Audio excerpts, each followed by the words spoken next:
Hello Targar friends, hey everybody, it's Jason Blaha here, and once again it's time for another Orc Mode workout. Today was max effort bench press day, and we got a PR with these chains at least. But for those of you who watch these videos every day, please remember to click like down below. Help me keep the likes higher than the dislikes. You guys know the rules, you don't get to watch the PR till you click like, so please do that, because I know you guys enjoy these videos, so you wouldn't be watching them. So, you guys know I'm adjusting my bench training. You guys know I'm doing a lot of grip and forearm specialization because I know it will carry over to my bench press and my deadlift. I will let you guys figure out what I changed on the bench technique today. I'll let the astute observers figure it out. Eventually we'll discuss it. But with these chains, we got a 10-pound PR. 10-pound PR. The last time I did these chains, which was actually within a week, 8 days ago, got 265. I got 275 today. It wasn't bad. The 265 was easy. It was actually really easy. It wasn't really a max. For those curious, this is 77 pounds of chains. That's a lot of chain. A lot of chain. Now, people say, where do you come up with that number? Well, I have 5/8 chain, right? Those are clearly 5/8 chain. Those are 5-foot long links run into thirds. I have 2 of them on each side. They're 17.1 pounds per link, right? 2 of them on each side, and a 4.5 pound lead chain. Now, notice that went up pretty good. What was interesting to me, some people be like, oh man, triceps. I'm not even feeling these in my triceps. I'm only feeling a little bit of pec. There's some chest involvement, obviously. I'm feeling all delts right now on these. And that was interesting too. Last time I hit one of these and it was heavy with these chains, I was saying, oh yeah, I felt my triceps. Nope, I felt my front delts on these. And it's like I said, I know delts are possibly a weakness. Triceps aren't as much of a weakness for me right now. I'm going to keep beating them into the ground to make sure they don't become a weakness, and I need bigger arms. But they do not presently seem to be a major weakness as far as the strength goes. It seems to be delts for now. Obviously some chest, but we just have to make all of them grow. And we're addressing all of it, but the delts are definitely an issue for me. Like right now, I feel like I'm a very delt-dominant presser, especially with the change in the technique. It means a lot of floor pressing, a lot of overhead pressing. Build all that up. Obviously, I'm going to keep doing all my direct delt work also. We do direct delt and tricep work right now. I did a small weight bump on these. Went ahead and went up another 5 pounds. Another 5 pounds, and got all my sets. So I got my 5x10 with these. Now you guys will notice some of the stuff I regrip a little bit. It's because it's awkward and I haven't marked this bar yet. And a lot of people have advised me to mark it. I think that's a good idea. I thought of that on my own, but other people who use these have suggested it. But I kind of like the awkwardness right now. I feel like, as I've told you guys before, awkward lifts can really make you strong. And it forces me to find grooves. And I'm not worried about getting hurt with awkward lifts on this supplemental work. But I still feel like I'm still using all the primary movers. So it's not like it's so awkward that it's interfering. Like when people talk about doing a pistol squat, that's so awkward that your quads and glutes are not going to grow from it, right? It's too awkward. But this, where you just feel off a little bit and have to readjust just to kind of find your center of gravity, change your spacing to maybe a grip spacing you wouldn't quite normally use just so you can get balanced for that set, right? Because it changes every set because you're having to readjust the grip on left or the right side. There's no markers. Everything is slightly inconsistent. Now, what does that tell us? Well, that means that I'm going to get a slightly different angle on every different set.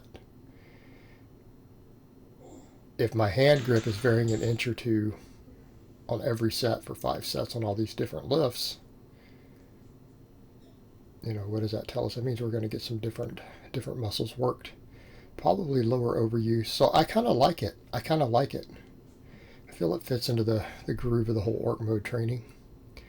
But to stay on a more positive note, that was a bench PR with those chains. Okay, that was a 10 pound PR.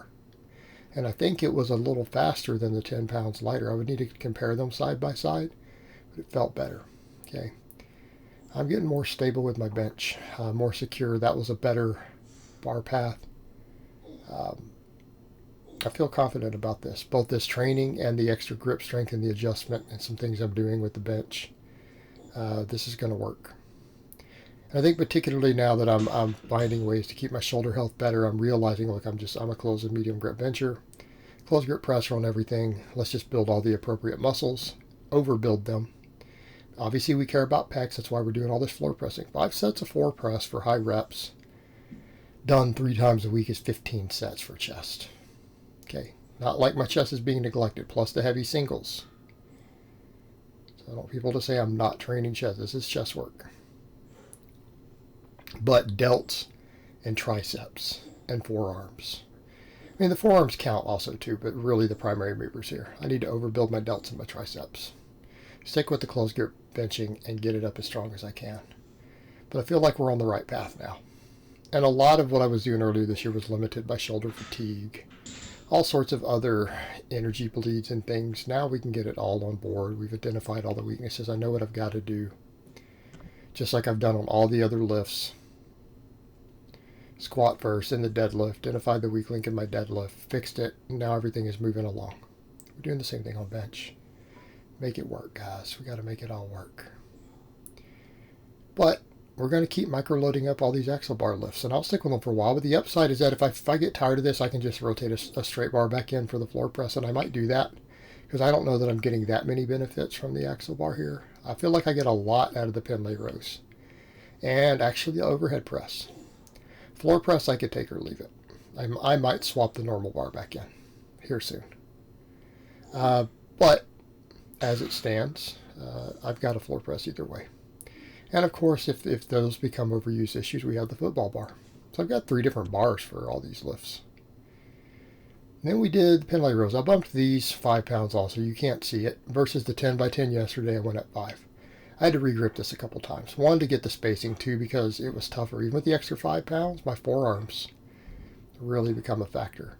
And again, like I've said yesterday, I feel my biceps and brachialis and radiobrachialis working a lot more with this thicker grip.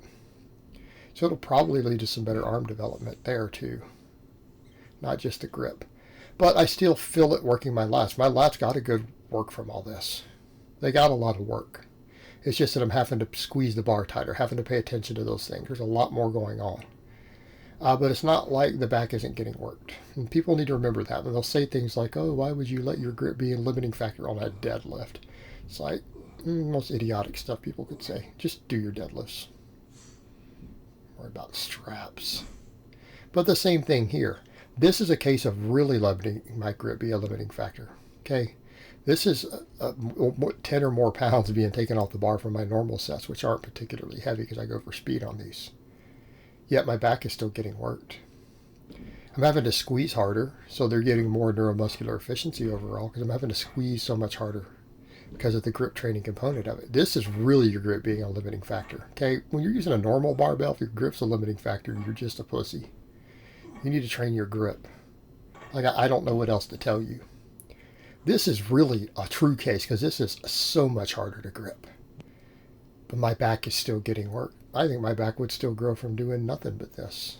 I might do this for 6 months straight, and I bet you my back will be bigger. Why? Because it's still being trained hard. Just that the grip is I'm having to pay so much more attention to it. Having to squeeze it so much tighter. I'm having to pay attention.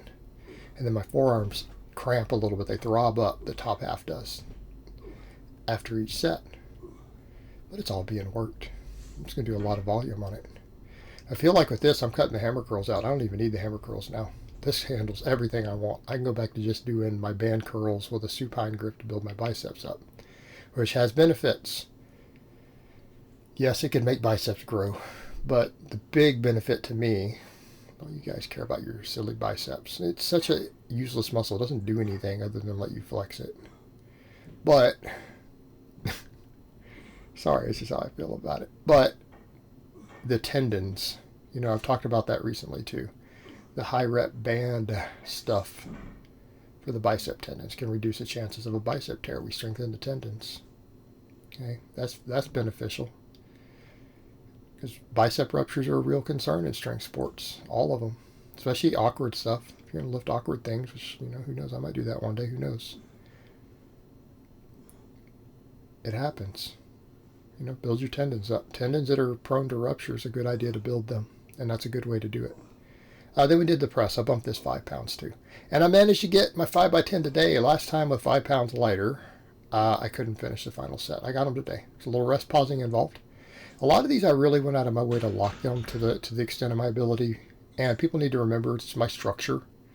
My elbow won't do it, even with a broomstick. Number two, that fisheye lens exaggerates it. You guys need to remember, I'm using a GoPro with a fisheye lens for this room, because my normal camcorder, I would need to put it 5 feet behind the wall. It would need to be outside to get this frame of view, okay? It would actually have to be 4 feet outside the wall and cut a hole in the wall for it to see in, okay? It's not enough room in here. I have to use the fisheye lens.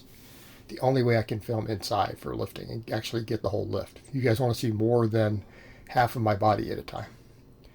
So it distorts that even worse. And I think people forget that with some of the stuff when they see me and stuff with the bar. It does distort things, especially near the top. It is going to look even more unlocked out than it really is. But my elbows at the top do not lock completely. Okay, nothing I can do about it. We discussed it before with bone structure. There's no amount of mobility or stretching that can fix that. Okay, so, but it does get distorted with this. So on some of these, I really went out of my way to lock it and hold it for a 1 count at the top, at my full lockout. And that's the ones where you can tell exactly where I'm at. Like if you see me hold it for a 1 count on a few of these, it makes it very clear. That is my range of motion. And like I said, it's not a muscle flexibility issue. That's just what my joints do. Okay. And I've discussed before why. There's reasons. But I thought I would address it again because people will ask. But these felt good. Felt a lot of crackling and popping with them because again, it's an awkward range of motion. But they felt good. I really, really feel again my shoulder girdle work very, very effectively on these.